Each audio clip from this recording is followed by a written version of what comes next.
Road வந்து நீங்க ரோடா use பண்றதுக்கான ஒரு ஜிஎஸ்டி மாதிரி வச்சுக்கலாம். அப்போ டோல்ன்றது ஜிஎஸ்டி கிடையாது. டோல்ன்றது வந்து பாத்தீங்க அப்படின்னா நீங்க பயன்படுத்தினா கொடுக்குறீங்க, பயன்படுத்தினா கொடுக்க மாட்டீங்க. இப்போ ஒரு உதாரணத்துக்கு சொல்றீங்க, நீங்க சேலம்ல வீடு வச்சிருக்கீங்க, சேலம்ல கார் வாங்கிட்டீங்க,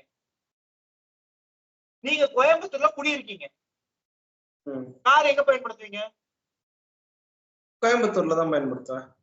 டாக்ஸ் எங்க கட்டுனீங்க? வாங்கும்போது சேலத்துக்காக கட்டினேன். சேலத்தோட ஆர்டிஓல தானே டாக்ஸ் கட்டுனீங்க. சேலத்துல ரோடு போடுறதுக்கு நீங்க கோயம்புத்தூர்ல காசு கொடுத்துட்டு கோயம்புத்தூர்ல வாழ்றீங்க, ரோட பயன்படுத்துறீங்க. ஆனா டோல் அப்படி கிடையாது. நீங்க கோயம்புத்தூருக்கு போறதுக்கு பயன்படுத்தும் போதுதான் கோயம்புத்தூருக்கு நான் டோல் கொடுக்குறீங்க.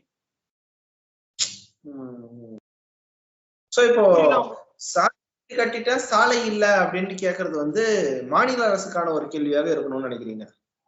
சாலை எங்க இல்லையோ அதற்கான கேள்வி நீங்க கேட்கணும். சென்ட்ரல் கவர்மெண்ட் சாலையை போட்டாதான் டோல் போடும். டோலை மட்டும் போட்டு வச்சுட்டு ரோடு போடாம வச்சுக்க மாட்டாங்க.